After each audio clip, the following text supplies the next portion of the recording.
जिज्ञासु मित्रों, बहुत बहुत अभिनंदन है, स्वागत है आप सभी का दिव्य सृजन में। प्रत्येक दिवस की भांति आज फिर हम यहाँ पर लाइव चर्चा का कार्यक्रम शुरू कर रहे हैं। थोड़ा विलंब हुआ कार्यक्रम शुरू करने में, कुछ सॉफ्टवेयर प्रॉब्लम आने के कारण, सॉफ्टवेयर अपडेट होने के कारण। तो आज का जो हमारा विषय है वह महत्वपूर्ण विषय है, levels of consciousness. Levels of consciousness. और फिर ध्यान योग से जीवन में क्रांति। ध्यान योग से जीवन में क्रांति।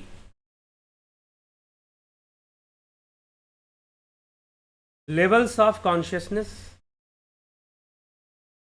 और ध्यान योग से जीवन में क्रांति, दोनों का संबंध क्या है? जी हाँ, बहुत बड़ा संबंध है। और यह जो विषय हमने लिया है, यह एक प्रश्न पे लिया है। एक महानुभाव ने यह प्रश्न पूछा कि अगर हम ध्यान योग सीखते हैं या हम ध्यान योग करते हैं तो हमारे जीवन में क्या परिवर्तन आएगा और उससे हमें क्या लाभ होगा। मुझे तो लगता है कि ध्यान योग ये बैठना बस समय की बर्बादी है। हमें अपने काम पर ध्यान देना चाहिए, नई नई चीज़ों को सीखने पर ध्यान देना चाहिए, अपने सांसारिक कर्तव्यों पर ध्यान देना चाहिए। तो ऐसा उनका कहना था। बात सही है, लेकिन ध्यान योग से जीवन में कौन सी क्रांति आएगी? संसार के कर्म तो होंगे, अगर शरीर मिला है तो संसार के कर्म होंगे, इसमें कोई संशय नहीं कि संसार के कर्म नहीं होंगे। शरीर मिला है तो संसार के कर्म होंगे, लेकिन यह जो जीवन चल रहा है उसका बेस क्या है? एक बात बताइए, आप कंप्यूटर यूज करते हैं, सेलफोन यूज करते हैं, मोबाइल यूज करते हैं, स्मार्टफोन यूज करते हैं, आजकल स्मार्ट वॉचेस भी यूज हो रही हैं।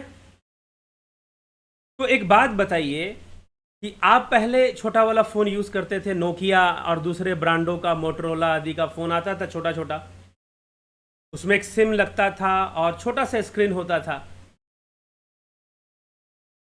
और उसके पहले तो वो भी नहीं था, आपके घर में लैंडलाइन था। और उसके पहले वो भी नहीं था, लैंडलाइन सिर्फ सरकारी दफ्तरों में और बहुत अमीर लोगों के घर में था। बहुत बड़े बड़े बिजनेसमैन और बहुत बड़े बड़े अधिकारियों के घर में ही लैंडलाइन फोन भी हुआ करता था, उसके पहले वो भी नहीं था। तो प्रश्न ये उठता है कि अब देखिए कितने लेवल्स में चेंजेस आ गई हैं। अगर हम लेवल ऑफ कॉन्शियसनेस को समझना चाहते हैं और ध्यान योग से जीवन में क्या क्रांति आएगी, जी हां, परिवर्तन नहीं आएगा, क्रांति आती है, क्रांति। लेकिन एक बात इसमें बहुत बड़ा एक फैक्टर काम करता है। ध्यान योग में एक बहुत बड़ा फैक्टर काम करता है, वो है विश्वास का फैक्टर। क्या आपको इस बात का विश्वास है कि ध्यान योग से जीवन में क्रांति आएगी? क्या आपको इस बात का विश्वास है? और विश्वास होने के लिए जरूरी क्या है? विश्वास होने के लिए जरूरी है ज्ञान, नॉलेज। पता होना जरूरी है कि भाई कैसे क्रांति आएगी जीवन में, ध्यान योग से जीवन में कैसे परिवर्तन आएगा, यह पता होना जरूरी है। जाने बिनु ना होए प्रतीति, बिनु प्रतीति होए नहीं प्रीति। कि बिना जाने विश्वास नहीं होता और बिना विश्वास के प्रेम नहीं होता। जाने बिनु ना होए प्रतीति, बिनु प्रतीति होए नहीं प्रीति। बिना जाने विश्वास नहीं होता और बिना विश्वास के प्रेम नहीं होता, और बिना प्रेम के भक्ति दृढ़ नहीं होती। ऐसे गोस्वामी तुलसीदास जी रामचरितमानस में लिखते हैं। तो जानना जरूरी है, नॉलेज जरूरी है, उसके बाद ही विश्वास जमेगा। तो आज हम उसी नॉलेज को शेयर करने वाले हैं कि कैसे ध्यान योग से क्रांति पॉसिबल है, परिवर्तन पॉसिबल है। तो वास्तव में हम जो जीवन, अब जो हमारी चेतना है, क्या वो अप डाउन होती है? जी हां, वो अप डाउन भी होती है। वो थोड़ी सी अप डाउन भी होती है, कभी ऊपर कभी नीचे होती है। और उसके अकॉर्डिंग हमारे जो नॉलेज है हमें मिलती है, हमें एक्सपीरियंसेस मिलते हैं, हमें अनुभूतियां मिलती हैं। जब चेतना नीचे गिरती है, सबकॉन्शियस लेवल पे आती है, तो वहां की अनुभूतियां अलग हो जाएंगी, एक्सपीरियंसेस अलग हो जाएंगे। चेतना हायर लेवल पे जाएगी तो वहां के एक्सपीरियंसेस अलग हो जाएंगे। तो हमारी चेतना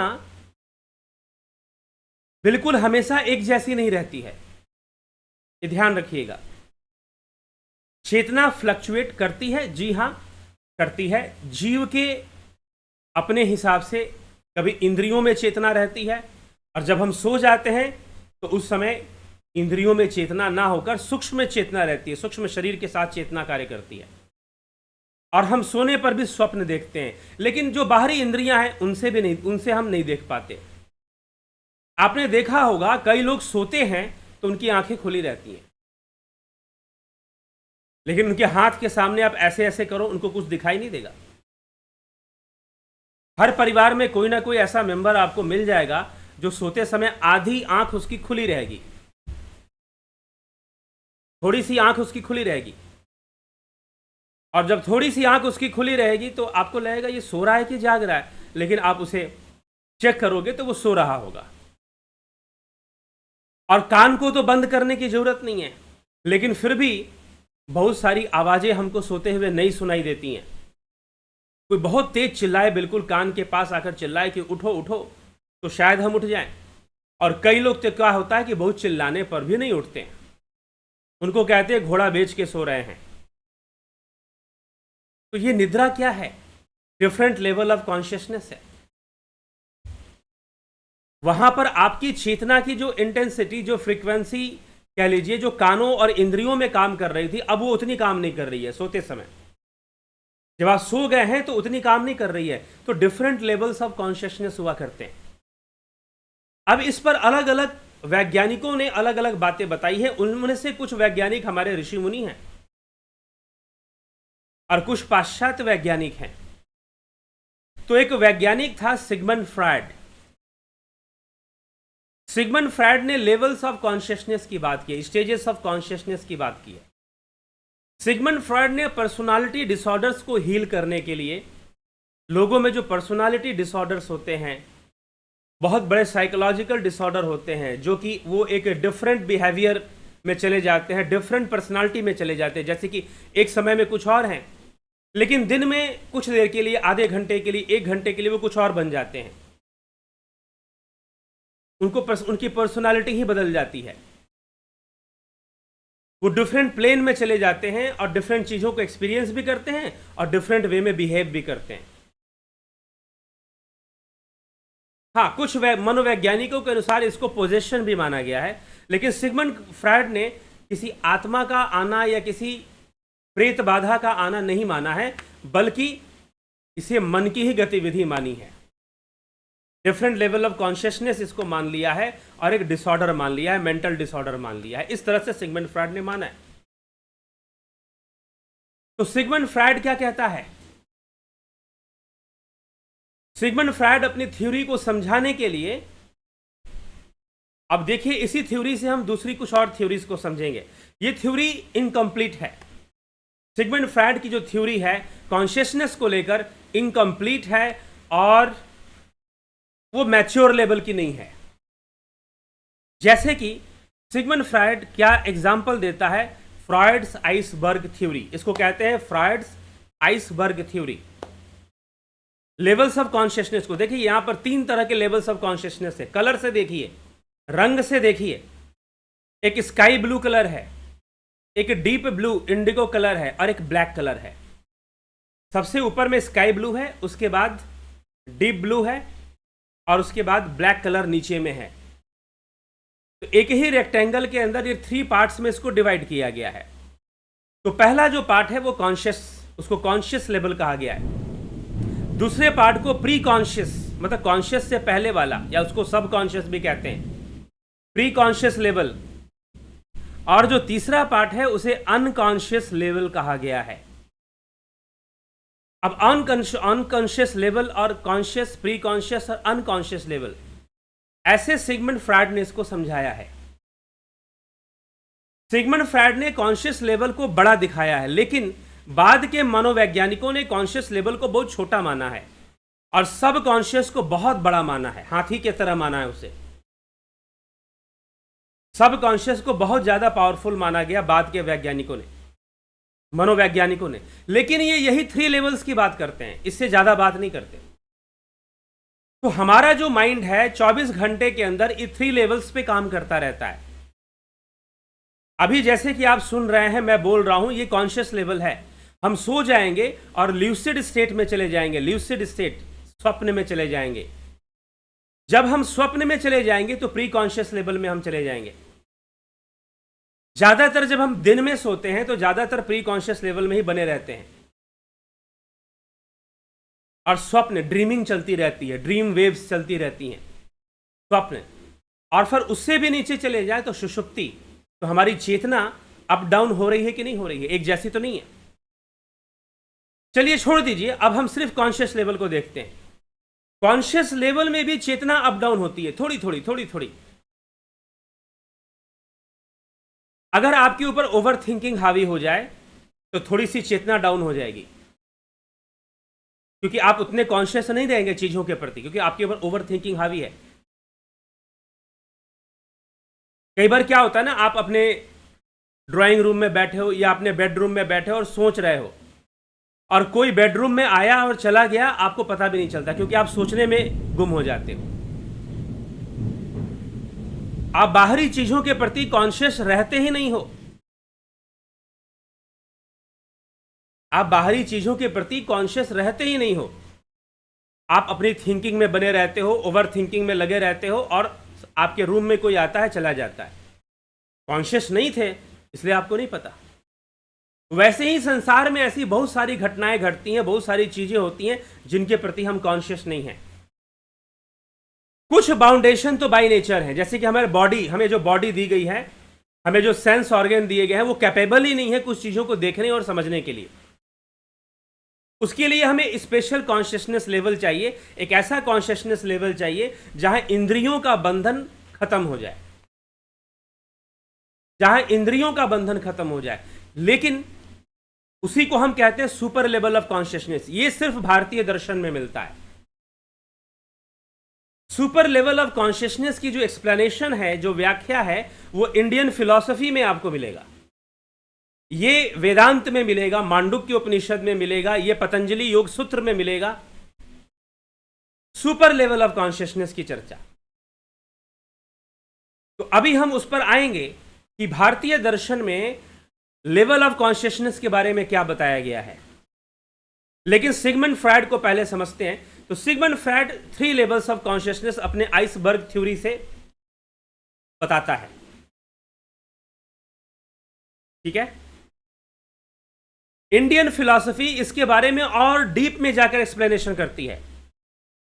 जो इंडियन फिलॉसफी है, जो psychology is a part of philosophy. पहले साइकोलॉजी को फिलॉसफी में ही पढ़ा जाता था, बाद में इसको अलग सब्जेक्ट के रूप में डेवलप किया गया। जिन लोगों ने साइकोलॉजी में बीए एमए किया होगा, उन्होंने ये फैक्ट पढ़ा होगा कि psychology is the part of philosophy. तो वैसे भी मान लो कि आप जागृत अवस्था में हो, उस समय भी थोड़ा बहुत कॉन्शियसनेस आपकी इधर उधर होती रहती है, चेतना इधर उधर होती रहती है। कभी आप कॉन्शियस हो, कभी ज्यादा कॉन्शियस हो, कभी नहीं हो। ठीक है, तो ये भी चलता रहता है। कई बार हम किसी की बात ध्यान से सुनते हैं, कई बार हम ध्यान से नहीं सुनते हैं। क्यों? कि कहीं हम सोच रहे होते हैं, तो हम कॉन्शियस नहीं होते आउटर वर्ल्ड के प्रति। कई बार हम आउटर वर्ल्ड के प्रति कॉन्शियस नहीं होते, सचेत नहीं होते हम। तो ये डिफरेंट लेवल ऑफ कॉन्शियसनेस है। तो यह जो जीवात्मा है, या हम सभी जो हैं, वो डिफरेंट लेवल ऑफ कॉन्शियसनेस में आते जाते रहते हैं, और ये आना जाना भी जरूरी है। ठीक है, हम डिफरेंट लेवल ऑफ कॉन्शियसनेस में आते जा। अब जैसे कि साइंटिफिक डिस्कवरीज होती हैं, फॉर एग्जांपल न्यूटन। अभी यूरोप में एक आर्टिकल छपा, एक जर्नल छपा, उसमें आर्यभट्ट के लिए कहा गया कि आर्यभट्ट एक बार लीची के पेड़ के नीचे बैठे थे और लीची गिरा, तो उन्होंने ग्रेविटी के बारे में सोचा और उसको डिराइव करना शुरू किया, मैथमेटिकल फॉर्मूला देना शुरू किया। यही काम न्यूटन ने भी किया था। लेकिन ऐसा नहीं कि न्यूटन ने पहली बार किया था, उसके पहले आर्यभट्ट भी कर चुके थे। आर्यभट्ट भी ऐसा कर चुके थे। तो फिर ये किस अवस्था में हुआ? ये भी एक लेवल ऑफ कॉन्शियसनेस में हुआ, थोड़ा ज्यादा कॉन्शियस थे ये लोग। जैसे आर्किमिडीज, एक साइंटिस्ट था आर्किमिडीज, उसने क्या किया कि पानी के अंदर जो बॉयंट फोर्स होता है, बॉयंसी होती है, बॉयंट फोर्स होता है, उसको डिस्कवर किया।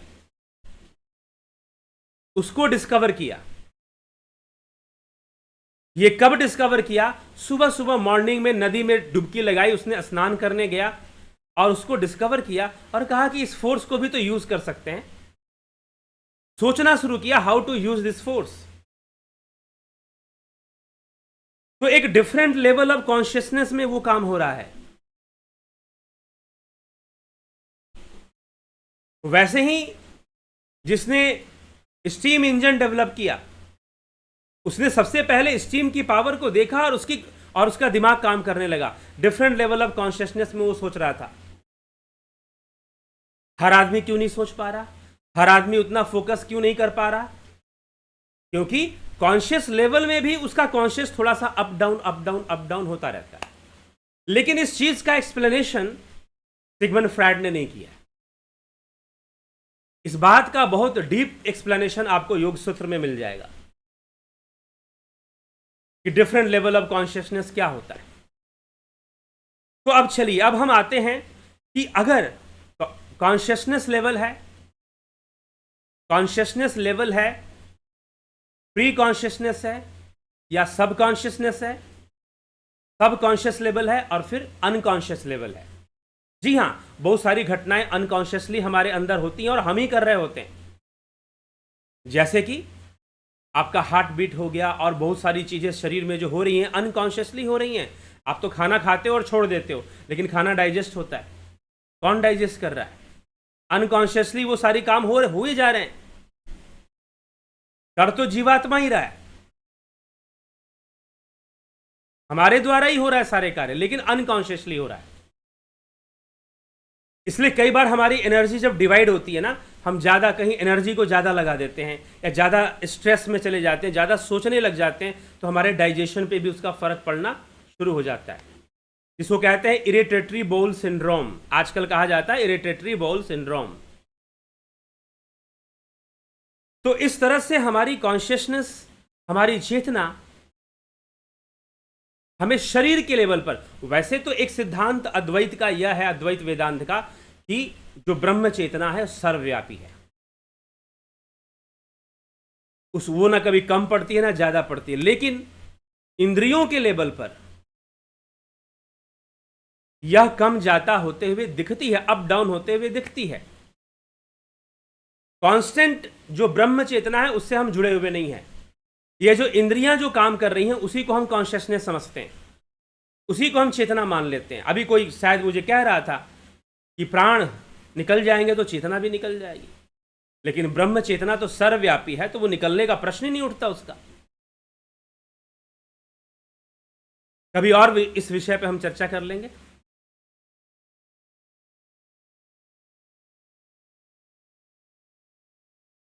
तो लेवल्स ऑफ कॉन्शियसनेस को सिगमंड फ्रॉइड ने अपनी तरीके से समझाया। अब हम आते हैं भारतीय दर्शन में। भारतीय दर्शन ये कहता है कि हाँ, लेवल्स ऑफ कॉन्शियसनेस होती हैं। तो लेवल्स ऑफ 3 कॉन्शियसनेस इन्होंने ही बताया है, मांडुक्य उपनिषद। पहले 3 बताया है, लेकिन कुल 4 बताए हैं। हायर कॉन्शियसनेस को भी बताया। तो पहले बताया इन्होंने जागृत मतलब कॉन्शियस। फिर से आप सिगमंड फ्रॉइड की फोटो को देख लीजिए, फ्रॉइड्स आइसबर्ग थ्योरी। ये जो कॉन्शियस है इसको मांडुक्य उपनिषद में जागृत अवस्था कही गई है। ये जो प्री कॉन्शियस है इसको मांडुक्य उपनिषद में स्वप्न अवस्था कही गई है। यह जो अनकॉन्शियस है इसे सुषुप्ति अवस्था कही गई है। इसे सुषुप्ति अवस्था कही गई है मांडुक्य उपनिषद में। लेकिन मांडुक्य उपनिषद की रचना फ्रॉइड से बहुत पहले हो गई थी, हजारों साल पहले। ठीक है, मोर देन 1000 ईयर्स मांडुक्य उपनिषद की रचना हो चुकी थी। फ्रॉइड अपनी साइकोलॉजी समझाता उससे कई गुना पहले। तो जागृत इज कॉन्शियस, स्वप्न इज प्री कॉन्शियस एंड सुषुप्ति इज अनकॉन्शियस। ठीक है, तो मांडुक्य उपनिषद में ये 3 लेवल्स बताए गए। लेकिन अब मांडुक्य उपनिषद में एक चौथा लेवल बताया गया, दैट इज सुपर कॉन्शियसनेस। लेकिन अब सुपर कॉन्शियसनेस की ओर आप कैसे जाएंगे?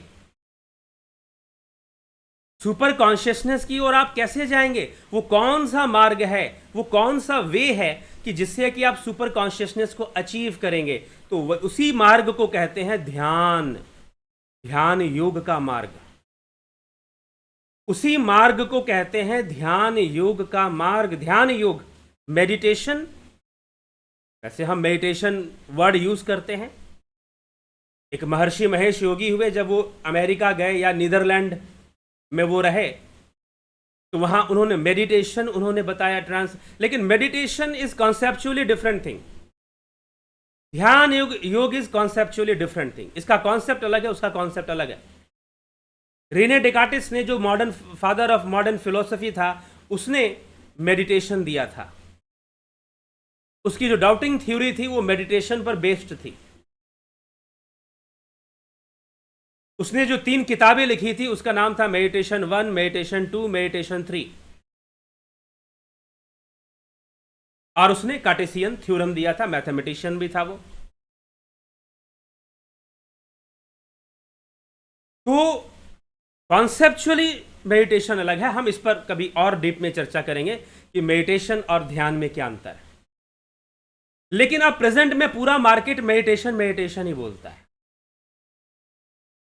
पूरा मार्केट कहने का मतलब पूरा समाज, यही तो अज्ञानता है। समाज में देखिए, हमारे धर्म को लेकर, सनातन धर्म में सबसे बड़ी समस्या है टर्म्स के यूज की। आप क्या टर्म यूज कर रहे हो? और आप बहुत सारे गलत शब्दों का प्रयोग करते हो धर्म पालन में, और उसको आप कठोरता से धर्म मानते हो। कठोरता से आप उसको धर्म मानना शुरू कर दो, यही सनातन धर्म है। अरे भाई, थोड़ा अध्ययन कर लो, थोड़ा श्रुति दर्शन, थोड़ा वैदिक दर्शन पढ़ लो, वैदिक शास्त्रों को थोड़ा पढ़ लो। सिर्फ पुराणों की कहानियां तक मत सीमित रहो। पुराणों की कहानियां भी सही ढंग से तभी समझ में आएंगी जब आपको वैदिक शास्त्रों का ज्ञान होगा, वैदिक दार्शनिक शास्त्रों का ज्ञान होगा। वैदिक दार्शनिक शास्त्र जो हैं, जब उनका सही ज्ञान होगा तो आपको पुराणों की कहानियां भी सही से समझ में आएंगी। नहीं तो उनको समझने में भी आप गलतियां करेंगे।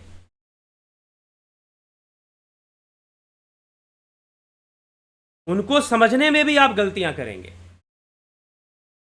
तो वैदिक दर्शन जो है, सांख्य, योग, मीमांसा, वेदांत, न्याय, वैशेषिक, इनका अगर गहन अध्ययन होगा, डीप, इनका कॉन्सेप्ट अगर आपको बहुत अच्छे से क्लियर होगा। कई बार तो मुझे ऐसे भी छात्र मिले जो कि एमए कर चुके हैं, पीएचडी कर चुके हैं, लेकिन फिर भी उनको कॉन्सेप्ट्स क्लियर नहीं होते। एकेडमिक क्वालिफिकेशन लेना एक अलग बात है, लेकिन फिलोसोफर माइंड होना एक अलग चीज है। एकेडमिक क्वालिफिकेशन होना एक अलग बात है, फिलोसोफर माइंड होना एक अलग चीज है। तो समझना पड़ेगा, तो सनातन धर्म समझ में आएगा। अब यहां पर मांडुक्य उपनिषद में योगी गौड़पाद मांडुक्य कारिका लिखते हैं। आदि गुरु शंकराचार्य के जो गुरु थे गोविंदपाद, उनके गुरु गौड़पाद, उन्होंने मांडुक्य कारिका लिखी थी। वो सुखदेव मुनि के शिष्य बताए जाते थे, और सुखदेव मुनि राजा जनक के शिष्य बताए जाते थे। इसलिए जो अद्वैत परंपरा है वो जनक से मानी गई है। सत्य पूछो तो उससे भी पहले भगवान शिव से मानी गई है। शिव सूत्र में अद्वैत परंपरा है। तो मांडुक्य उपनिषद कहता है कि 3 लेवल्स ऑफ, एक आम इंसान के अंदर 3 लेवल्स ऑफ कॉन्शियसनेस है, जो कि सिगमंड फ्रायड ने भी बताया। क्योंकि सिगमंड फ्रायड किसी सिद्ध पुरुष से नहीं मिला, किसी योगी से नहीं मिला, तो कितना बता पाता। उसमें भी उसने आधा अधूरा नॉलेज दिया है, पूरा नॉलेज नहीं दिया, पूरी बात नहीं बताई है। ठीक है, थोड़ा सा उसने psycho analytical process, psycho analysis को डेवलप किया ताकि लोगों को हेल्प किया जा सके जो मेंटल डिसऑर्डर से ग्रस्त हैं।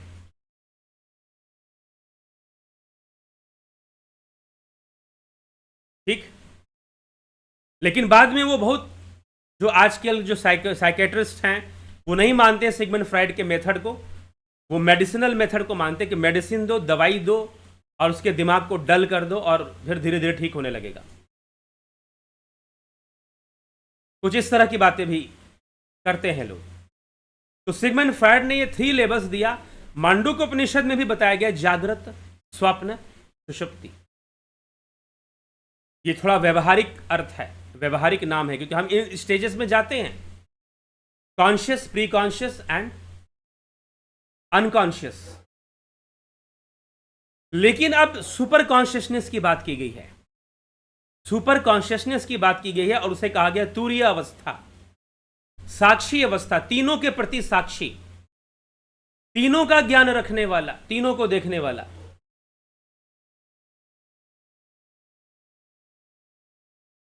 तीनों को देखने वाला साक्षी भाव वह ध्यान योग से आएगा, निधिध्यासन से आएगा, ध्यान योग के अभ्यास से आएगा। तो ध्यान योग के अभ्यास से क्या होगा? आपकी चेतना का स्तर विकसित होगा। अब चेतना का स्तर विकसित होने से क्या हो जाएगा? जीवन में क्रांति आएगी। क्यों क्रांति आएगी? अरे भाई, आप अपने चेतना के स्तर पर ही जीवन जी रहे हो। आपकी जो भी डिसीजंस हैं, आपकी जो भी रिसर्चेस हैं, आपके जो भी एक्सपीरियंसेस हैं, आपके जो भी लाइफ के कॉन्सेप्ट्स हैं, वो सब चेतना के एक लेवल पर है, वो सब चेतना के एक स्तर पे है। ठीक है? उस लेवल पर वही बातें समझ में आती हैं, दूसरी बातें उस लेवल पे समझ में नहीं आएंगी। इसीलिए बॉयंट फोर्स सबको समझ में नहीं आता, ग्रेविटी सबको समझ में नहीं आई, कुछ ही लोगों को समझ में आई शुरुआत में। हाँ, आप किताब पढ़ के सीख रहे हो, बात अलग है। आप किताब पढ़ के सीख रहे हो, ग्रेविटी समझ रहे हो, वो एक अलग बात है। लेकिन उस कॉन्शियस लेवल में भी थोड़ा सा अप डाउन चलता रहता है। उसका एक्सप्लेनेशन हमारे शास्त्रों में दिया गया है, कॉन्शियस लेवल का एक्सप्लेनेशन दिया हुआ है।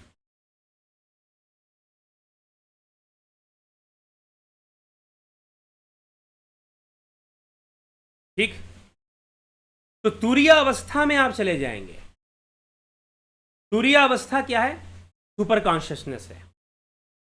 और ये कैसे आएगा? ध्यान योग से आएगा। जब चेतना का लेवल अप होगा ना, तो जैसे कि एक बच्चा है, बच्चे को खिलौने बड़े परेशान करते हैं, खिलौनों से बड़ी आसक्ति है उसको, खिलौनों के लिए वो जान दे दे, लेकिन खेल लिया उसके बाद उसे ज्यादा मजा नहीं आता, उसकी आसक्ति भी खत्म होने लग जाती। सिगमंड फ्रॉयड ने भी इसको टॉडलर साइकोलॉजी माना है। Different age of different personality को सिगमंड फ्रॉयड ने डिफाइन किया है। तो फ्रॉयड का रिसर्च जो है वो पर्सनालिटी के ऊपर भी है।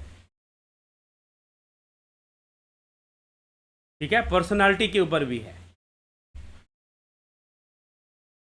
पर्सनालिटी के ऊपर भी सिगमंड फ्रॉयड बोलता है, थ्योरी ऑफ पर्सनालिटी। तो थ्योरी ऑफ पर्सनालिटी में डिफरेंट लेवल पर पर्सनालिटीज हमारी अलग अलग होती हैं, अलग अलग ढंग से हमारी साइकोलॉजी काम करती है। ये भी एक अच्छा रिसर्च है सिगमंड फ्रॉयड का। लेकिन हमारे शास्त्र अब क्या कहते हैं कि आप डिफरेंट लेवल ऑफ कॉन्शियसनेस पर डिफरेंट पर्सनालिटी आपकी बन जाएगी।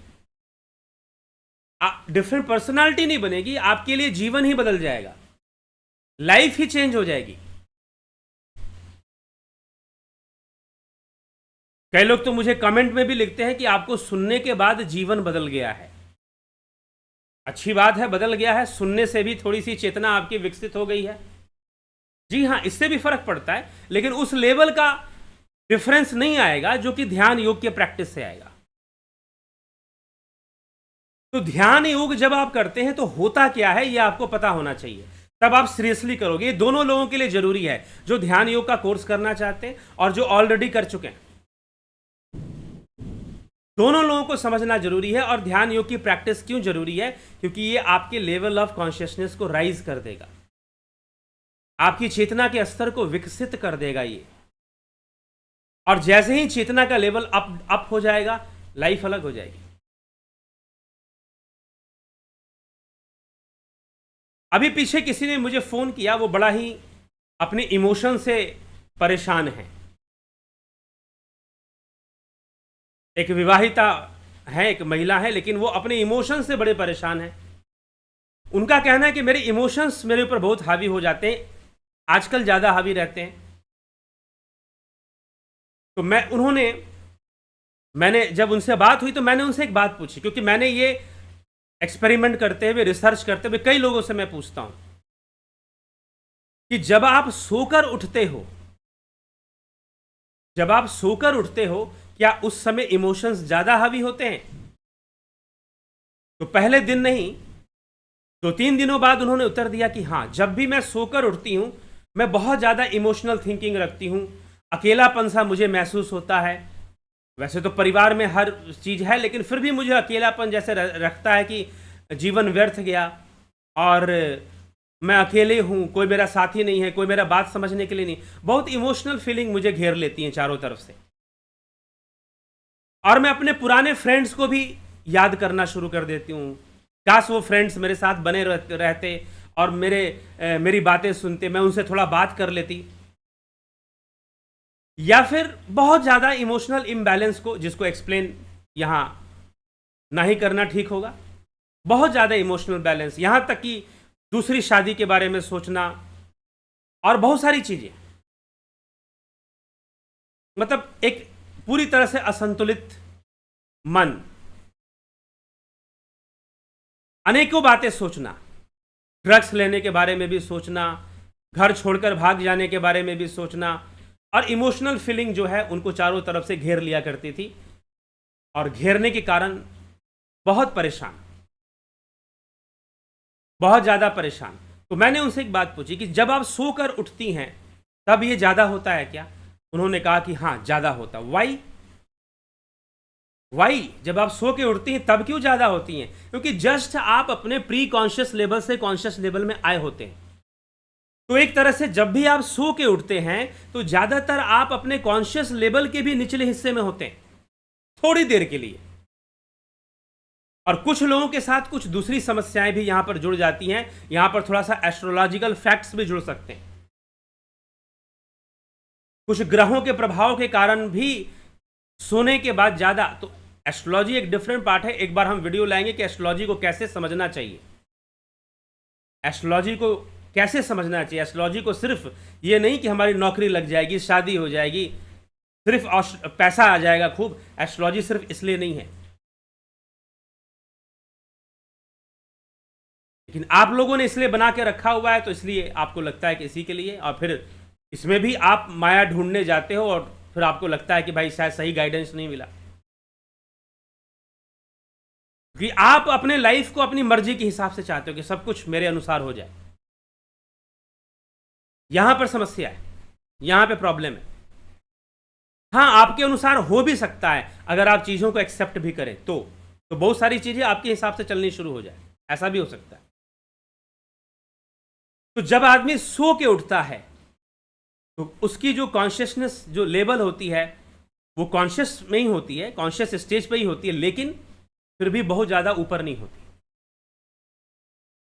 तो उस कारण से उस समय उसके साथ मूढ़ अवस्था काम करेगी। अब आ जाइए पतंजलि योग सूत्र। पतंजलि योग सूत्र की विशेषता क्या है? पतंजलि योग सूत्र के योग भाष्य में महर्षि वेदव्यास ने कॉन्शियस लेवल में ही अवस्थाएं बनती हैं, कई 3 अवस्थाओं का वर्णन किया है जो कि कॉन्शियस लेवल में बनती हैं, जागृत अवस्था में बनती हैं। मूढ़, क्षिप्त और विक्षिप्त। मूढ़ अवस्था में तमोगुण हावी रहेगा, क्षिप्त में, पहले भी मैं बता चुका हूं ये बातें, क्षिप्त में रजोगुण, विक्षिप्त में सतोगुण। मतलब अगर कॉन्शियसनेस लेवल ऊपर उठ जाएगा तो ज्ञान के प्रति आप जागृत हो जाएंगे और सतोगुण आपके साथ काम करना शुरू कर देगा। बीच में रहेगा तो कर्म के प्रति आप जागृत हो जाएंगे और आप बहुत सारे कर्म करेंगे, और नीचे रहेगा तो भोग वृत्ति ज्यादा हावी होगी और जीवन में सांसारिक जो कमियां हैं, धन की कमी हो, रिश्ते की कमी हो, जो भी आपकी कमियां हैं वो कमियां आपको ज्यादा परेशान करेंगी कि मेरे पास तो ये नहीं है, मेरे पास वो नहीं है, मुझे ऐसा मिलना चाहिए, मुझे वैसा मिलना चाहिए।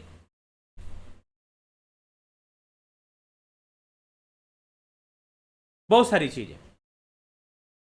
तो इस तरह से आपका जो जागृत अवस्था में भी लेवल्स बनने शुरू हो जाते हैं, फिर उसमें भी कई स्तर पे लोग अपना जीवन जीते हैं। लेकिन यहां पर भी फिर कहा जा रहा है कि आप ध्यान योग करिए। तो ध्यान योग करने से क्या होगा कि आप एकाग्र अवस्था, एकाग्र भूमि, तो पंचभूमियां, चित्त की पंचभूमियां वेद व्यास जी ने समझाया योग भाष्य में, योग भाष्य में समझाया। चित्त की पंचभूमियां, क्षिप्त, विक्षिप्त, मूढ़, मूढ़, क्षिप्त, विक्षिप्त, एकाग्र और निरुद्ध। निरुद्ध समाधि की अवस्था है, एकाग्र तुरीय अवस्था है। एकाग्रता जब सिद्ध हो जाए, ध्यान जब सिद्ध हो जाए, तो एकाग्र अवस्था आपको प्राप्त हो जाती है। तो इस तरह से जब आप ध्यान योग करेंगे, अगर आप मूढ़ अवस्था में हैं, तो बहुत सारी चीजें, देखिए हमारी चेतना जिस लेवल पे होती है ना, वो बहुत सारी चीजों को एक्सपीरियंस करती है। अब लोग परेशान होते हैं, क्यों परेशान होते हैं? महर्षि पतंजलि ने कहा है कि बंधन का एक कारण क्या है? सामाजिक भी होता है।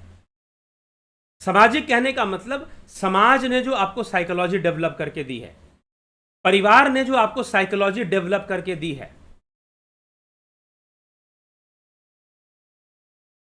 परिवार ने जो आपको साइकोलॉजी डेवलप करके दी है, समाज ने जो आपको साइकोलॉजी डेवलप करके दी है, आप उस साइकोलॉजी के बंधन में होते हैं, बाउंडेशन में होते हैं और वैसे ही सोचते हैं, और फिर घटनाएं वैसी नहीं घटती हैं तो आपको परेशानी होती है। आपको लगता है अरे ये तो गड़बड़ है, हम तो ऐसे जीवन को सोच रहे थे, क्योंकि हमें अपने घर आप कहते हो संस्कार, ये संस्कार भी तो बंधन है, अच्छे हो चाहे बुरे हो, अच्छे हो चाहे बुरे हो, भगवान कृष्ण इस बंधन से मुक्त थे। संस्कार भी बंधन है, चाहे अच्छे हो चाहे बुरे हो। इसीलिए मैं आपको एक बात बता देता हूं, आप इस चैनल को फॉलो करते हैं, आपको आइडियोलॉजी देना, ये चैनल आपको लाइफ के बारे में समझाने की कोशिश है, और शास्त्र के आधार पर हमारे शास्त्रों ने बखूबी समझाया है। यहां कोई आइडियोलॉजी थोपना या कोई फेक मोटिवेशन देना ये काम नहीं है, ये ध्यान रखिएगा। हो सकता है कि कुछ बातें कुछ जगह पर सही लगे, कुछ जगह पर ना सही लगे, परिस्थितियों के अनुसार बदल जाती है, चीजें बदल जाया करती हैं। भगवान कृष्ण भगवान राम के बाद आए, अभी किसी से मेरी चर्चा चल रही थी, भगवान कृष्ण भगवान राम के बाद आए, कृष्ण पहले नहीं आए, राम बहुत पहले आ चुके थे, और राम एक आदर्श पुरुष थे। कई लोग कहते हैं कि राम एक आदर्श पुरुष हैं, उन्हीं की संस्कृति हमें पालन करनी चाहिए और वही सनातन धर्म है। तो इसका मतलब यह होगा कि कृष्ण ने सनातन धर्म का पालन नहीं किया, क्योंकि कृष्ण के जीवन में तो राम का आदर्श कहीं दिखाई ही नहीं देता।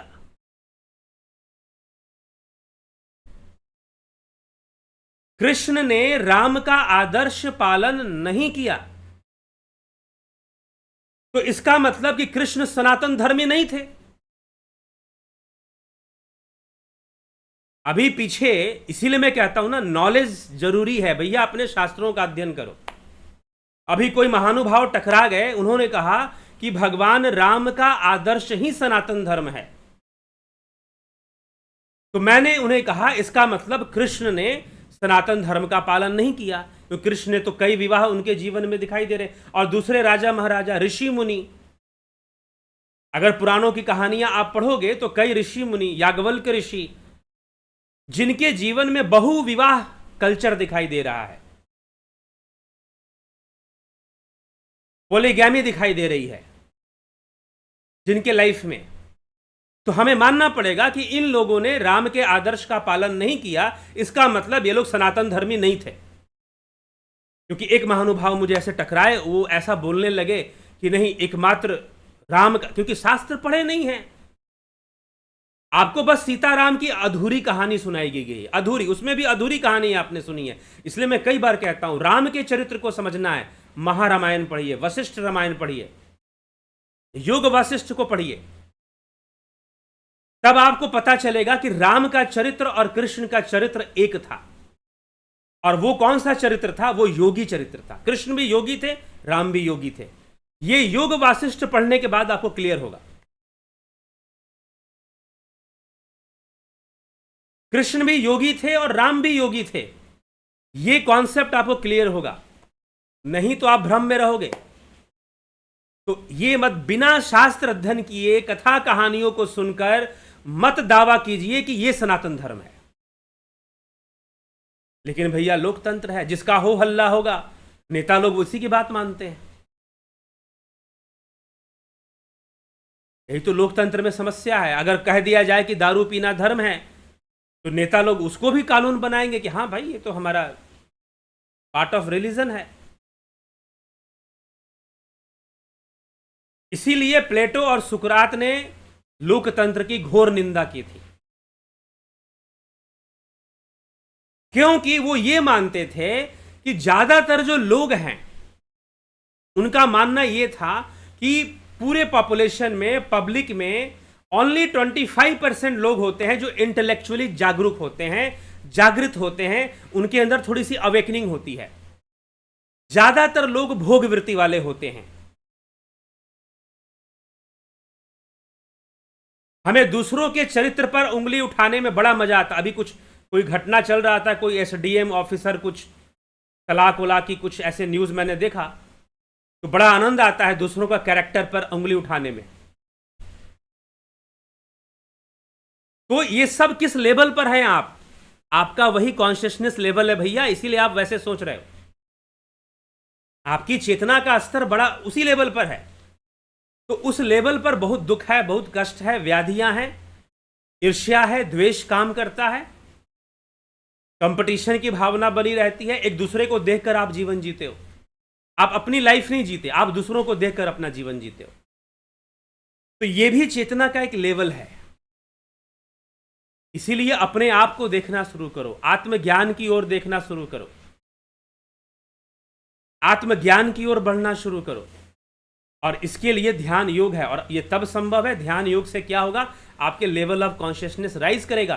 तो वो जो महिला थी जिन्होंने मुझे कहा कि मैं बहुत ज्यादा इमोशनल डिसबैलेंस में रहती हूं आजकल, मैंने कहा कि जब भी सोकर उठो, चाहे दिन में चाहे रात को, सुबह में, रात को सो गए सुबह में उठते हो, या मान लो रात को भी नींद खुल गई, उसी समय सोचना नहीं है, ध्यान योग का कोर्स करिए और ध्यान योग में बैठ जाइए, उसी समय बैठ जाइए। सुबह आप जब भी उठें, कम से, अगर आपके पास समय भी कम हो तो 10 मिनट के लिए प्राणायाम और ध्यान योग जरूर कर लीजिए। आपको वो इमोशनल बैलेंस से मुक्ति मिल जाए। इम्बैलेंस जो आ गया ना, इमोशंस का इम्बैलेंस जो आ गया, उससे मुक्ति मिल जाएगी।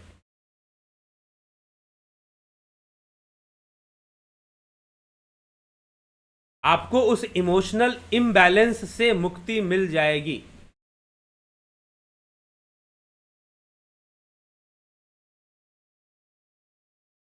तो जाकर आपको समझ में आएगा ध्यान योग से कैसे चीजें हम मुक्ति पा सकते हैं।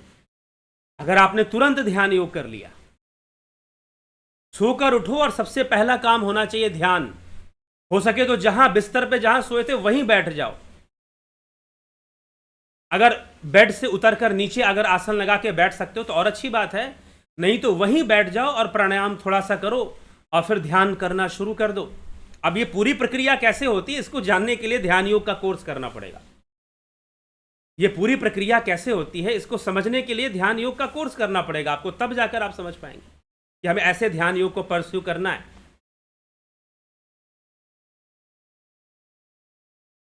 ठीक है, तो ध्यान योग क्या करेगा, आपकी चेतना को राइज करेगा, आपको सुपर कॉन्शियसनेस की ओर ले जाएगा, आपको एकाग्र भूमि की ओर ले जाएगा, आपको तुरीय अवस्था की ओर ले जाएगा।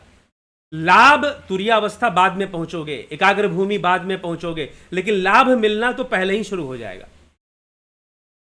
जीवन में लाभ मिलना तो पहले ही शुरू हो जाएगा, यह समझ लीजिए आप। तो किसी ने बहुत तीव्र इच्छा से मुझसे पूछा कि मैं ध्यान योग करना भी चाहता हूं, नहीं भी करना चाहता हूं। जब भी मैं ज्वाइन, महाशय पिछले 6 महीने से ज्वाइन करने की सोच रहे हैं,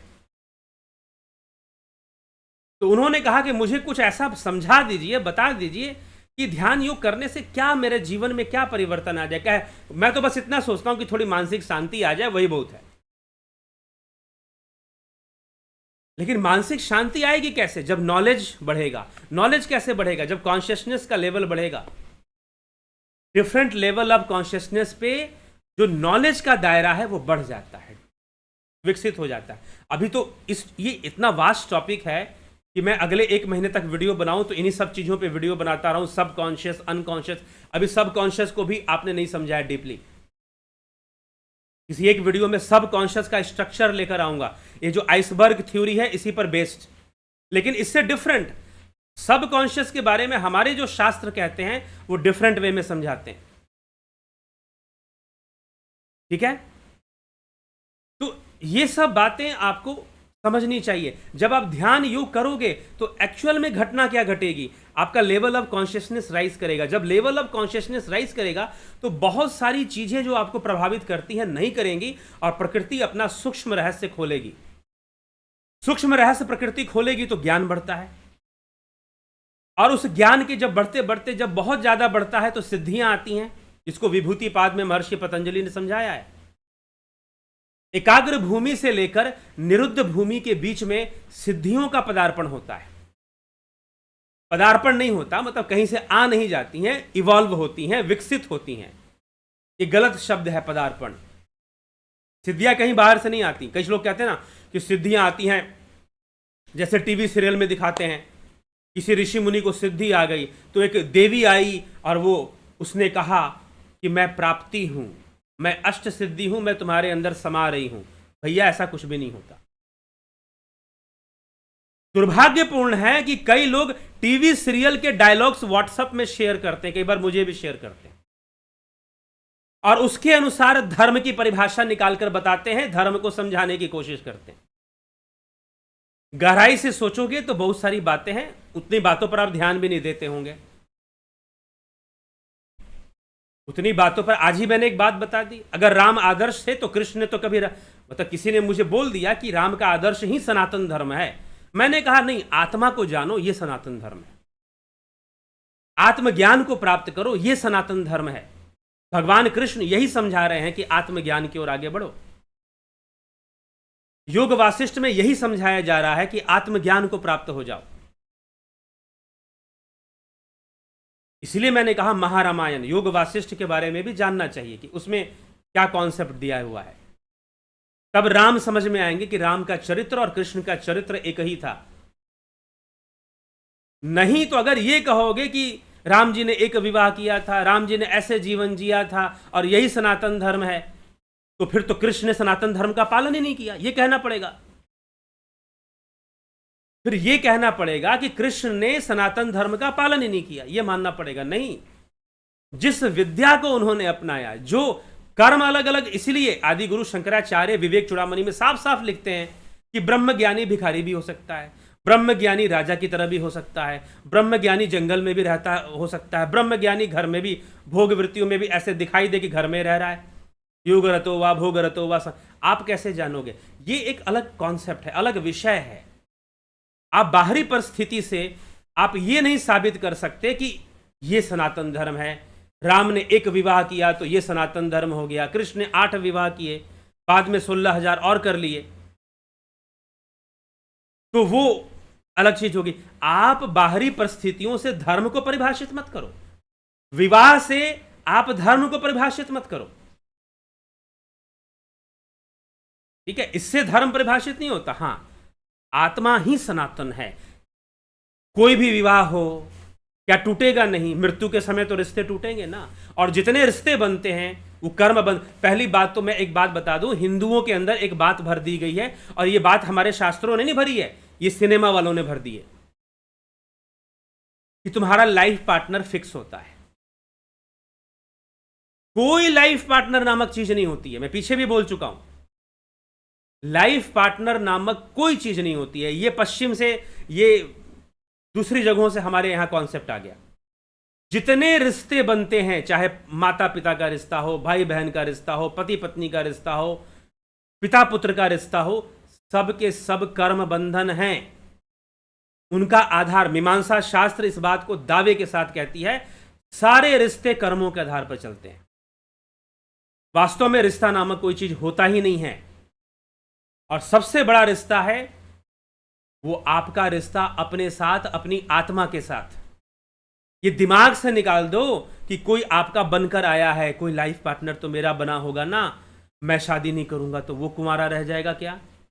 अरे नहीं भाई, वो अपने कर्म बंधन लेकर आया है, जिसके साथ उसका कर्म बंधन होना है हो जाएगा।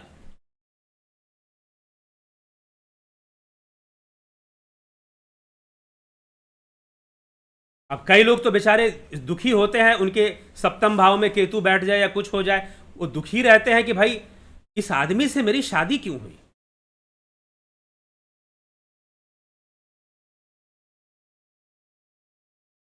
सारी जिंदगी परेशान।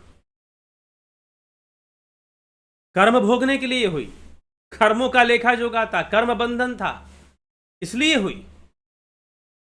किसी ने दिया, किसी ने लिया, रिश्ते बने। हमारे शास्त्रों का एक्सप्लेनेशन कर्मों का बंधन है।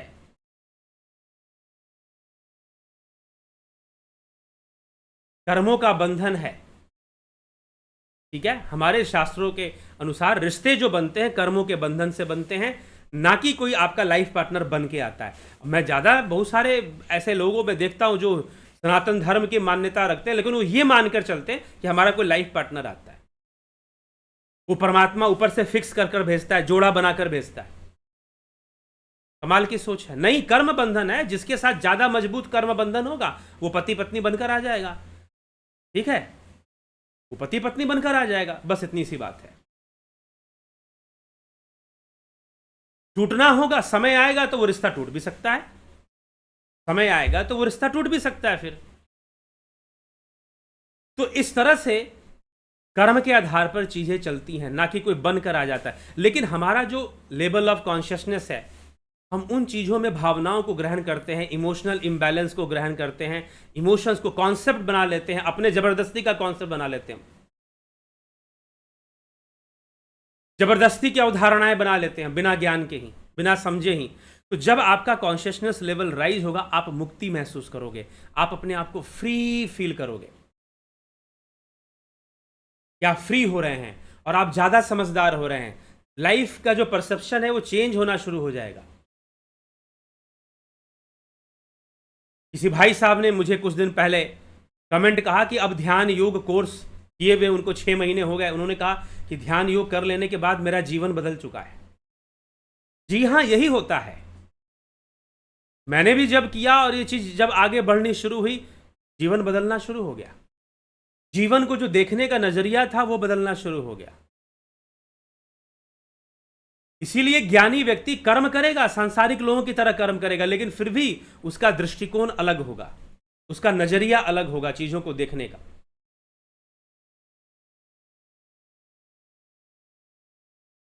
ठीक है, तो ये समझिए। तो लेवल ऑफ ध्यान योग क्या करेगा? लेवल ऑफ कॉन्शियसनेस को राइज कर देगा। आप विकसित हो जाएंगे, आप डेवलप हो जाएंगे। तो 20 जुलाई से ध्यान योग का ऑनलाइन कोर्स शुरू कर रहे हैं हम। 1 महीने का ये कोर्स होगा। Guided meditation, transcendental meditation, spiritual healing, ये इसमें सिखाया जाएगा आपको। 2 types of membership, Jupiter and sun membership. Contact 9661802459। तो इस नंबर पर आपने कॉन्टैक्ट कर कर, आप व्हाट्सएप मैसेज कर कर 9661802459, तो इस नंबर पर आप कांटेक्ट कर कर, मैसेज कर कर जानकारी लेंगे कि हमें ध्यान योग के कोर्स के बारे में जानना है, हमें ध्यान योग करना है, हमें ध्यान योग सीखना है। और जब ध्यान योग होगा तो आप अपनी चेतना का विकास करना शुरू कर देंगे, इवॉल्व करना आप चेतना को शुरू कर देंगे। चेतना आपकी इवॉल्व होगी तो निश्चित ही आपको बहुत लाभ मिलेगा। एकाग्र और निरुद्ध भूमि सुपर कॉन्शियसनेस है, क्या उससे भी सुषुप्ति की तरह वेव ऑफ नथिंगनेस होती है? जी नहीं, वहां सुषुप्ति का वेव भी खत्म हो जाता है। सुषुप्ति खुद एक वेव है। निरुद्धावस्था में सुषुप्ति का वेव नहीं रहेगा, निरुद्धावस्था में एकाग्र वेव रहेगा। इसको महर्षि पतंजलि ध्यान बोलते हैं। ध्यान में क्या होता है? एक वृत्ति प्रवाह रहती है।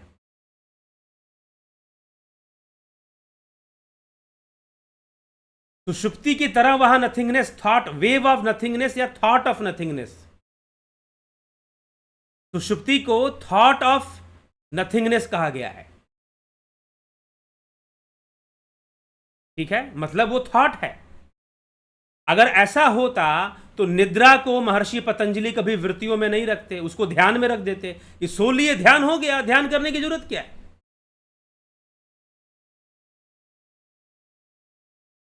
ठीक है, वहां नथिंगनेस आ रहा है ड्यू टू अनकॉन्शियसनेस आ रहा है, सुपर कॉन्शियसनेस के कारण नहीं आ रहा। वहां ड्यू टू अनकॉन्शियसनेस आ रहा है, यही तो डिफरेंस है। जब आप सोते हो श्वास चलती रहती है तेज तेज, कई लोगों की श्वासें बहुत लंबी लंबी तेज तेज श्वासें चलती हैं जब वो सोते हैं, लेकिन ध्यान में क्या होता है, वो चलती हुई श्वास भी रुकने लग जाती है। जो लोग ध्यान योग करते हैं वो कहते हैं कि हम प्रणव साधना करते हैं तो हमारी श्वासें रुक जाती हैं, स्थिर हो जाती हैं, जो कि निद्रा में भी नहीं होती, जो कि निद्रा में भी नहीं हो पाती हैं। ध्यान की अवस्था में, एकाग्र अवस्था में और एकाग्र से ऊपरी अवस्थाओं में जब हम जाते हैं, निरुद्धावस्था की ओर जब हम जाते हैं, तो श्वासें भी स्थिर हो जाएंगी, रुक जाएंगी, बिल्कुल शांत। लंग्स की जो मूवमेंट है वो भी शांत हो जाती है। हार्ट बीट का जो रेट है वो भी थोड़ा सा डाउन, उसको भी रेस्ट मिलता है, आराम मिलता है।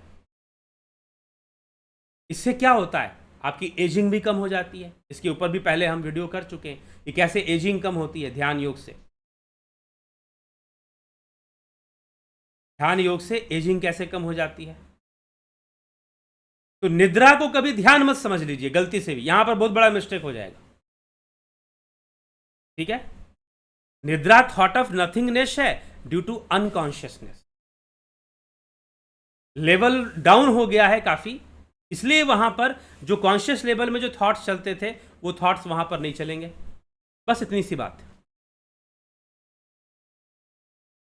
बस इतनी सी बात है, इतना ही होता है। लेकिन देखिए क्रिया कहां पर होगी, पानी कहां बहता है लिक्विड स्टेट में, पानी जम गया,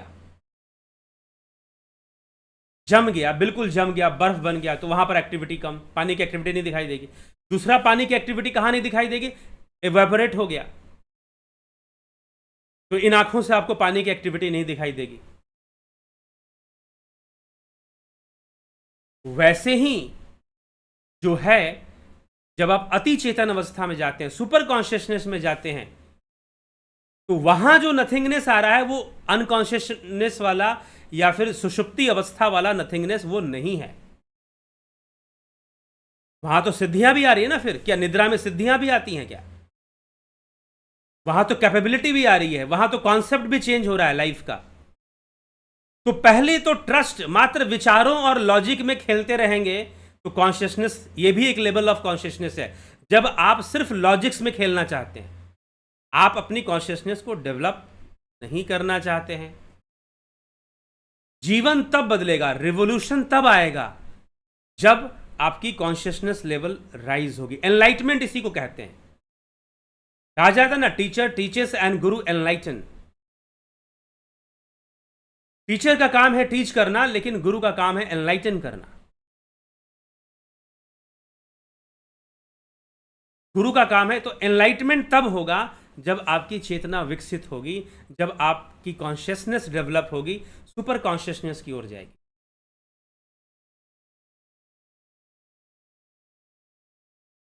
तो यह भी होता है।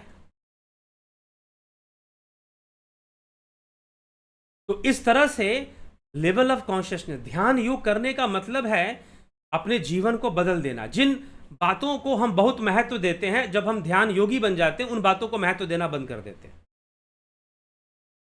बहुत ज्यादा हमें फर्क नहीं पड़ता। फिर एक अजीब टाइप की, एक ज्यादा विकसित, ज्यादा दूरदृष्टि और दिव्य दृष्टि दोनों विकसित हो जाता है।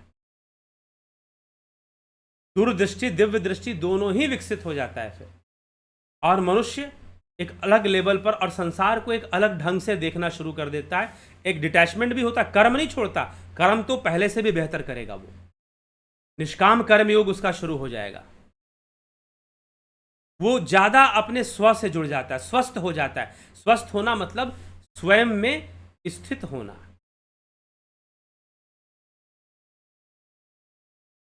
स्वस्थ होना मतलब स्वयं में स्थित होना, यही स्वस्थ है। लोग कहते हैं ना स्वस्थ होना चाहिए, तो स्वस्थ होने का मतलब शारीरिक स्वास्थ्य नहीं है, सिर्फ मन से, तन से, आत्मा से स्वस्थ होना, पूर्ण रूपेण स्वस्थ होना। तो आत्मा में स्थित होना, स्वयं में स्थित होना, स्वयं का ज्ञान होना ही वास्तविक स्वास्थ्य है, स्वस्थ होना है।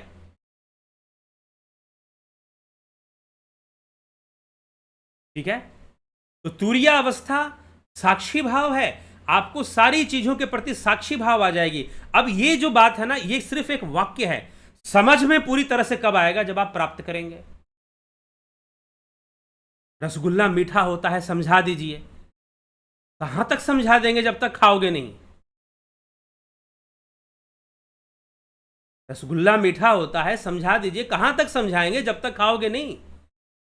इसलिए प्रैक्टिकल स्पिरिचुअलिटी को अपनाना पड़ेगा, ध्यान योग को अपनाना पड़ेगा। जब आपकी कॉन्शियसनेस डेवलप होगी तो सारी चीजें अपने आप समझ में आनी शुरू हो जाएगी। तुरीय अवस्था क्या है, एकाग्र भूमि क्या है, निरुद्धावस्था क्या है, ये सारी बातें समझ में आएंगी और आप एक साक्षी भाव से जीवन जीना शुरू कर देंगे। प्राकृतिक रूप से साक्षी भाव आपके अंदर विकसित हो जाएगा। जागृत स्वप्न सुषुप्ति के प्रति आप साक्षी भाव ले आएंगे, सुपर कॉन्शियसनेस को आप अचीव कर जाएंगे। ठीक है, जीवन ही अलग हो जाएगा। उसमें शक्ति भी होती है, फिर शक्तियों का भी विकास हो जाता है उसमें, फिर मानसिक बल बढ़ जाता है, आत्मबल बढ़ जाता है। चलिए, तो यही सब बातें। अब ये विषय में और मैं बहुत सारी चीजें बोल सकता हूं, लेकिन समय की अपनी मर्यादा है, उसको भी ध्यान रखना है। तो ध्यान योग का कोर्स ध्यान रखें, 20 जुलाई से शुरू हो रहा है, ज्वाइनिंग शुरू हो चुकी है, कुछ लोगों ने ज्वाइन कर भी लिया है। तो आप ज्वाइन करना चाहते हैं तो जरूर जरूर ज्वाइन कर लीजिए। चलिए, राजेंद्र चौहान जी, संतोष कुमार जी, नरेंद्र माकुड़े जी, चित्रंजन बरुआ जी, हरी लग्जरी, प्रणाम गुरुदेव, ओम तत्सत। Please explain what does it mean the संचार निराश्रय, संचार आश्रय त्याग। ठीक है, ये कहाँ से आपने लिया है? कभी इस पर चर्चा बाद में होगा। निराश्रय जिसको कहते हैं, ठीक है। Luxury lifestyle, Ghanshyam Sarode, AK Tyagi, Avani Pradhan ji, Tirath Das Sahu, Vinod K Sood, Ruplal Vishwakarma, माधुरी कोल्हे, रतन सिंह, योगेश खैरनर, एके भट्ट, विष्णुचंद्र मौर्य, जगत नारायण, श्वेता राय सिन्हा, हिम सुनार, बिमला शाह, शिखर शर्मा, हीरा लाल यादव, आशा रानी, भरत छबलानी, योगेंद्र पंडित, अशोक कुमार, अमन कक्कर, सबका बहुत बहुत अभिनंदन है। बलवंत सिंह गोहिल, संजय आगरे, राजू पाल जी, मनीष पवार, कमलेश खैरनर, हेमलता पांडे, राहुल चौधरी, उषा श्रीवास्तव, दीपक शर्मा, संतोष कुमार, दयानंद जी, देवरतन बलदावा जी, दीपक शर्मा जी। एकाग्र होकर मूवी देखते हैं, वो माइंड में फीड हो जाती है, क्या वो भी पाप और पुण्य हाँ, संस्कार पैदा कर देंगे ना। अगर आपकी मेमोरी में चले गए तो कुछ ना कुछ संस्कार वो पैदा कर सकते हैं। हाँ ठीक है, अगर आप जागरूक हैं, जागृत हैं तो कोई दिक्कत नहीं है। लेकिन जो टीनेजर्स हैं, बच्चे हैं, उनमें क्या होता है, और जो युवा हैं 18 साल, 20 साल, 22 साल, मूवी देखते हैं और मूवी से उनके अंदर संस्कार भी उनके अंदर चले जाते हैं। ठीक है, इसीलिए मैं आजकल कहता हूं कि आजकल बहुत जरूरी है सेक्स एजुकेशन, यौन शिक्षा, क्योंकि फिल्म जो यौन शिक्षा दे रही है वो बहुत ही गड़बड़ है, बहुत ही गड़बड़ है। इसलिए मेरी पूरी कोशिश है कि इस साल के अंत तक कैसे भी इस विषय पर कोई जरूरी कोर्स लाने की कोशिश की जाएगी। ठीक है, की जा रही है और ला ही देंगे, ऐसा प्रयास है। दया रानी, नरेंद्र माकुड़े जी, ओम नमः शिवाय, कन्हई कुमार, पलकधारी, राजभर,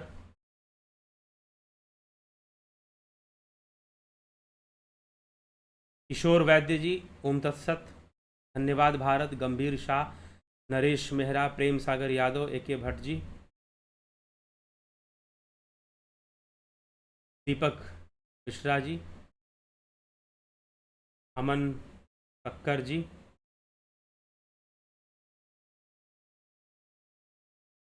सांसारिक विषयों में पहले जैसी रुचि नहीं रहती। हाँ जी हाँ, वास्तव में ध्यान योग से एक ऐसी अवस्था बननी शुरू होती है जहां पर त्याग की भी भावना नहीं होती। मैंने ये त्याग दिया, मैंने वो त्याग दिया। अरे भाई, त्यागने की जरूरत क्या है? अपने आप ही अनासक्ति भाव आना शुरू हो जाएगा, प्राकृतिक रूप से आता है। फिर ऐसी अवस्था में उस व्यक्ति के लिए फर्क नहीं पड़ता कि वो कैसा जीवन जी रहा है, क्योंकि हर अवस्था में अब सुखदेव मुनि को अपने दंड कमंडल से ही आसक्ति हो गई, और राजा जनक का महल जल गया फिर भी आसक्ति नहीं है। वो महल में रहकर भी अनासक्त और ये तपस्या कर कर वन में रहकर भी आसक्त, ऐसी स्थिति भी बन जाती है। कई बार जो साधु हैं जो जो सन्यास ले लिए ना, बड़े बड़े आश्रमों में चले गए, दिखता है ना आप, कई कल्ट हैं हमारे कंट्री के अंदर, कई कल्ट हैं हमारे, कई संप्रदाय हैं हमारी कंट्री के अंदर, तो उनका काम चलता है। तो वो आपको दिखेगा, मैं तो ऐसे कई साधुओं से मिल चुका हूं, घर नहीं है, परिवार नहीं है, बाल बच्चे नहीं, फिर भी भयंकर आसक्ति में लिप्त हैं।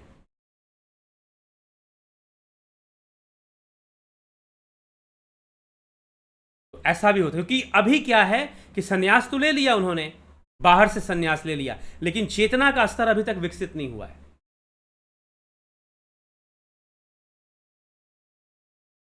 चेतना का, अभी इस टॉपिक को भी हम बाद में कभी करेंगे, सन्यास क्या है और लेवल ऑफ कॉन्शियसनेस क्या है। चलिए,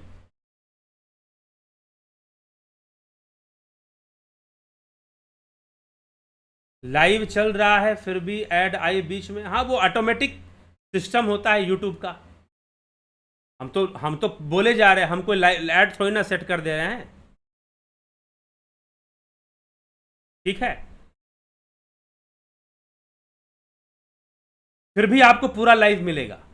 अगर ऐड आ भी रहा है, लाइव आपको पूरा ही मिलेगा।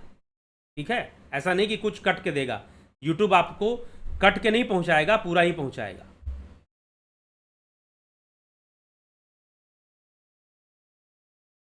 AK भट्ट जी कॉन्सेप्ट समझ गए जी।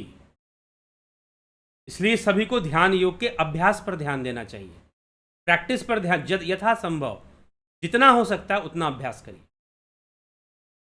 रामविलास जी, सर अब हमें सॉन्ग पिक्चर इत्यादि नहीं देखनी चाहिए? नहीं देखो, नहीं देखो, अगर समझदार बुद्धि से देखोगे तो क्या फर्क पड़ जाएगा, देख भी लोगे तो।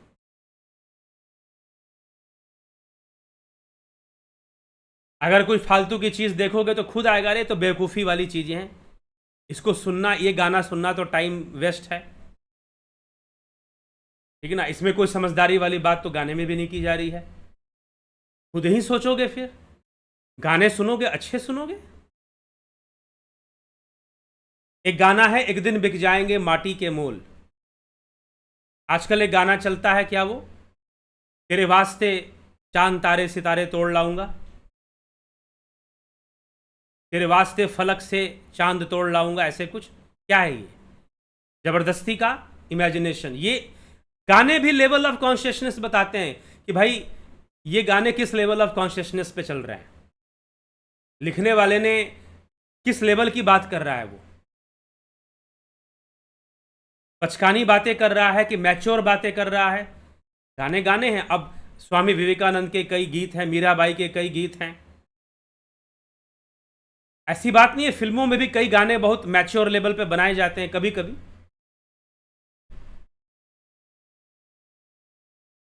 एक दिन बिक जाएंगे माटी के मोल, जग में रह जाएंगे प्यारे तेरे बोल, ये भी एक गाना है, लेकिन ये कुछ और ही बातें समझा रहा है।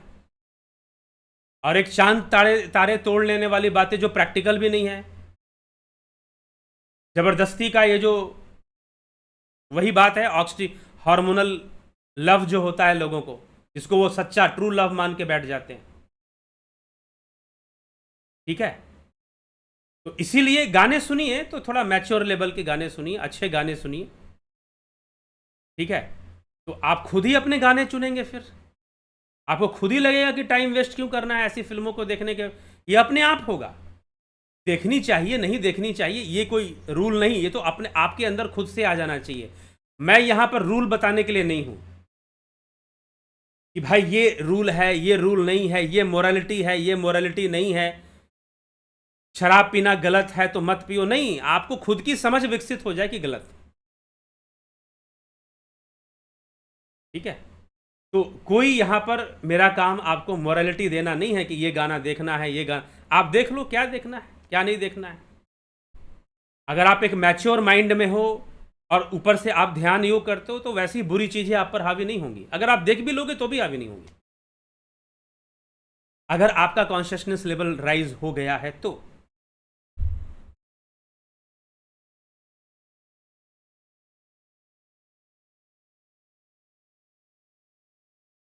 ठीक है, तो चलिए इसी के साथ विराम देंगे अब इस कार्यक्रम को। सुभाष लांडे जी, ओम नमः शिवाय जी,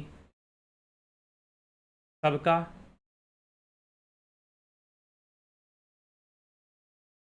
ठीक। You evolved new world hormonal love.